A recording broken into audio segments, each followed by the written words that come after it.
बहुत बड़ा जंगल था। उस जंगल में सभी खुशी खुशी से रहा करते थे।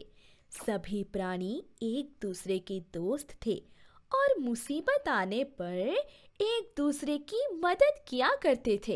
एक दिन जंगल में सोनू मुर्गी का अंडा चोरी हो गया। मेरा अंडा, मेरा बच्चा किसी ने चोरी कर लिया है। अब मैं क्या करूंगी? और वो जोर जोर से रोने लगी। किसी को कुछ समझ नहीं आ रहा था कि ऐसा कौन कर सकता है। सभी लोग सोनू का अंडा ढूंढने लगे। कई दिनों तक जानवरों ने अंडा ढूंढा, लेकिन उन्हें कहीं कोई अंडा या उसे चुराने वाले का पता नहीं चला। सभी थक जाते हैं, लेकिन दूसरे दिन फिर किसी और मुर्गी का अंडा चोरी हो जाता है। ऐसे कर कर अब हर 1-2 दिनों में किसी मुर्गी का अंडा चोरी होने लगा। अब जंगल के सभी जानवर परेशान हो गए। भला ऐसा कौन कर सकता है? हम सभी तो भाई बहन के जैसे रहते हैं। और नहीं तो क्या? लेकिन सभी मुर्गियों की हालत बहुत खराब है। सभी अब बहुत डर रहे हैं कि कहीं उनका अंडा चोरी ना हो जाए। सभी जानवर अब ये तय करते हैं कि सभी बारी बारी से जाग कर जंगल में रात को पहरा देंगे, ताकि किसी मुर्गी का अंडा चोरी ना हो। जब से जानवर पहरा दे रहे थे, चोरियां कम हो गई थी। उस दिन गोलू उल्लू की बारी थी। वो रात भर जाग कर पहरा दे रहा था। तभी उसे दिखता है कि एक बहुत बड़ा सा गिद्ध मीनू मुर्गी के अंडे चुरा रहा था। इससे पहले कि गोलू शोर मचाता, वो गिद्ध उसे पूरी तरीके से जख्मी करके अंडा लेकर भाग जाता है। दूसरे दिन सभी को पता चलता है कि गोलू जख्मी हो गया है। सभी जानवर उससे मिलने जाते हैं। तब गोलू सबको बीती बात बताता है, लेकिन आज तक किसी ने भी इस बड़े गिद्ध को नहीं देखा था।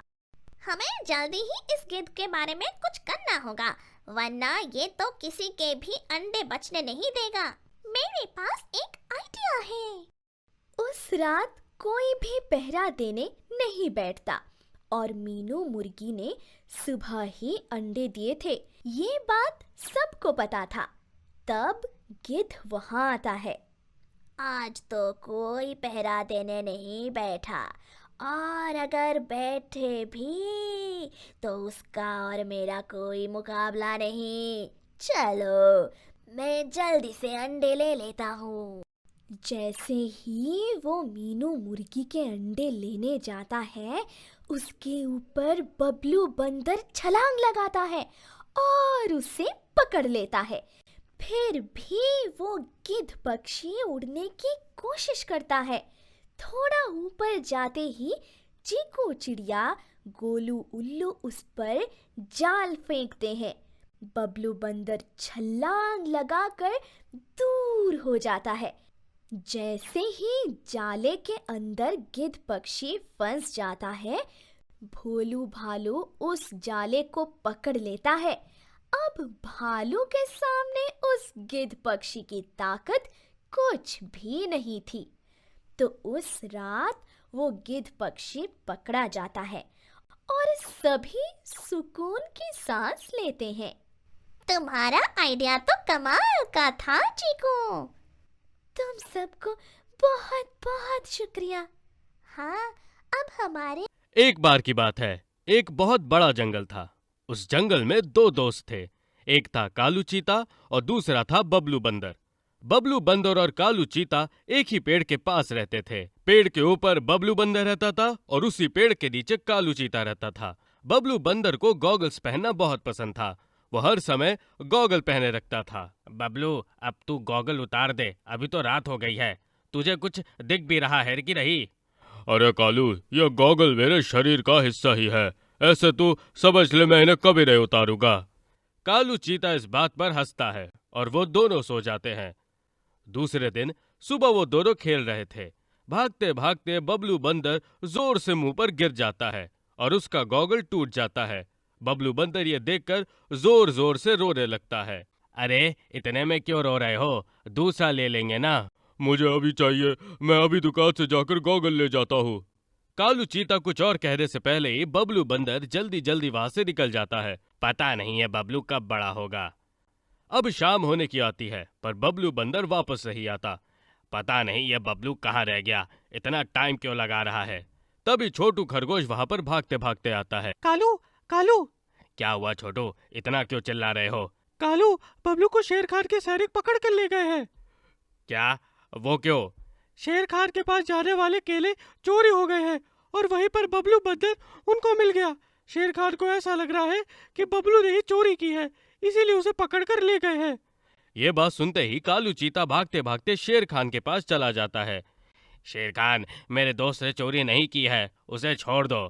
तुम्हारा दोस्त रंगे हाथों पकड़ा गया है, मैं उसे नहीं छोड़ सकता। मेरा दोस्त ऐसा कर ही नहीं सकता, मुझे उसे बात करने दीजिए, मैं सच का पता लगा लूंगा। शेर खान कालू चीता को बबलू बंदर के पास जाने देता है। बबलू, ये सब क्या है। कालू, मैंने सच्ची में चोरी नहीं की है, मैं तो बस वहां से गुजर रहा था, रास्ते से जा रहा था और मुझे वहां पर केले के छिलके पड़े हुए दिखे। मैं सिर्फ ये सोच रहा था कि इन्हें खाकर यहाँ पर किसने डाल दिया। अभी तभी अचानक से शेर खान के सैनिक आए, मुझे पकड़ कर ले गए। मुझे तो कुछ समझ नहीं आ रहा है, पर कालू तुम मुझ पर भरोसा करो, मैंने चोरी नहीं की। मैं तुम पर भरोसा करता हूँ बबलू, तुम उसकी चिंता मत करो, मैं तुम्हें किसी भी हालत में यहाँ से बाहर निकालूंगा। ऐसा कहकर कालू चीता शेर खान के पास वापस जाता है। शेर खान, मुझे मेरे दोस्त पर भरोसा है, मैं सच्चाई का पता लगा लूंगा, तब तक मेरे दोस्त को कुछ नहीं होना चाहिए। शेर खान थोड़ी देर सोचता है। ठीक है, तुम्हें एक दिन का वक्त देता हूँ, कल रात तक तुम मुझे असली वाले चोर पकड़ कर दो, मैं तुम्हारे दोस्त को छोड़ दूंगा। अगर ऐसा नहीं हुआ तो तुम्हें भी तुम्हारे दोस्त के साथ अंदर डाल दूंगा। ठीक है, मैं चोर को पकड़ लाऊंगा। ऐसा कहकर वो वहां से चला जाता है। कालू चीता घर आके सोचने लगता है। मुझे बीती बात सही तरह से सोच रही होगी, मैं कल उसी रास्ते से जाकर देखता हूँ, क्या पता कुछ सुराग मिल जाए। सुबह होते ही कालू चीता बबलू बंदर की गॉगल वाली शॉप के रास्ते से जाने लगता है।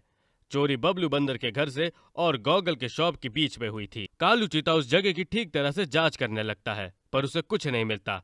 फिर भी वो ढूंढता रहता है। अब शाम होने को आती है, तभी उसे उस जगह में थोड़ी दूर एक अंगूठी मिलती है। कालू चीता वो अंगूठी ठीक तरह से देखता है तो उसे याद आता है कि अंगूठी तो गोलू गोरिल्ला की है। सभी गोरिल्ला जंगल के घनेदार हिस्से में रहते थे। कालू चीता वहां पर चला जाता है। झाड़ियों से छुपकर वो देखता है तो गोलू गोरिल्ला चोरी किए हुए केले खा रहा था। गोलू, तुम्हें मानना होगा, तुमने तेरे सारे केले लाकर ही दिखाए, पर गोलू तुम्हें तेरे सारे केले मिले कहाँ से। तुम उसकी चिंता मत करो, पर मैं तुम्हारी दी हुई शर्त जीत गया कि मैं बहुत सारे केलों का इंतजाम कर सकता हूँ। अपना दोस्त किसी और की शर्त की वजह से जेल में बंद है, इसका कालू चीतों को बहुत गुस्सा आया। कालू चीता छलांग लगाकर उनके सामने आ जाता है। कालू चीतों को देखकर दोनों घबरा जाते हैं। क्या हुआ कालू, ऐसे अचानक से हमारे सामने आ गए और इतने गुस्से में क्यों दिख रहे हो। क्यों, तुम्हें पता है तुम्हारी शर्त की वजह से क्या हुआ है। गोलू गोरिल्ला और बंटी गोरिल्ला एक दूसरे की तरफ देखते हैं। तुम्हारी वजह से मेरा दोस्त बबलू बंदर शेर खान की जेल में बंद है, क्योंकि उन्हें लगता है कि केलों की चोरी उसने की है। क्या गोलू, तुमने ये केले शेर खान से चुराए हैं। गोलू गोरिल्ला कुछ नहीं कह पाता। तुम अब मेरे साथ चलोगे और शेर खान से माफी मांगोगे, नहीं तो मुझसे बुरा कोई नहीं होगा। गोलू गोरिल्ला डर जाता है पर उसे समझ आता है कि अब वो कुछ नहीं कर सकता। कालू चीता गोलू गोरिल्ला को शेर खान के पास लेकर जाता है। शेर खान, ये रहा तुम्हारा असली वाला चोर, इसने एक शर्त की वजह से वो सारे केले चुराए थे। मुझे माफ करो शेर खान, मुझे माफ करो, मुझे नहीं पता था वो केले आपके थे। अगर मुझे पता होता तो मैं ये गलती कभी नहीं करता। शेर खान, इसके बारे में क्या करना है वो बाद में सोचो, पहले मेरे दोस्त को छोड़ दो। शेर खान बबलू बंदर को छोड़ देता है। तुम्हारा बहुत बहुत शुक्रिया कालू, तुम्हारी वजह से मैं बच गया। कालू चीता बबलू बंदर को अपने सीने से लगाता है। शेर खान गोलू गोरिल्ला को 10 दिन के लिए जेल में बंद कर देता है ताकि वो आगे से ऐसा मजाक ना करे। तो ये थी दो दोस्तों की कहानी। इस कहानी से हमें ये सीख मिलती है कि अपने दोस्त का हाथ किसी भी हालत में नहीं छोड़ना चाहिए और अपने दोस्तों पर भरोसा रखना चाहिए। समय आने पर उनकी मदद करनी चाहिए। बच्चों, आज हम जो कहानी सुनने वाले हैं उसका नाम है होशियार चिड़िया। एक बार की बात है, एक बहुत बड़ा जंगल था। उस जंगल में चीकू नाम की एक चिड़िया रहती थी। वो चिड़िया बहुत होशियार थी, इसलिए वो पूरे जंगल में मशहूर थी। किसी भी जानवर को कोई भी समस्या हो तो वो चीकू चिड़िया के पास जाता था। चीकू चिड़िया खुशी खुशी सभी जानवरों की मदद किया करती थी। एक बार की बात है, जंगल में अब बारिश का मौसम था।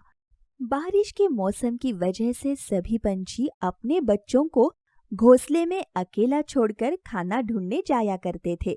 लेकिन अचानक से कई पंछियों के बच्चे गायब होने लगे। किसी को कुछ समझ नहीं आ रहा था कि ऐसा कौन कर रहा है।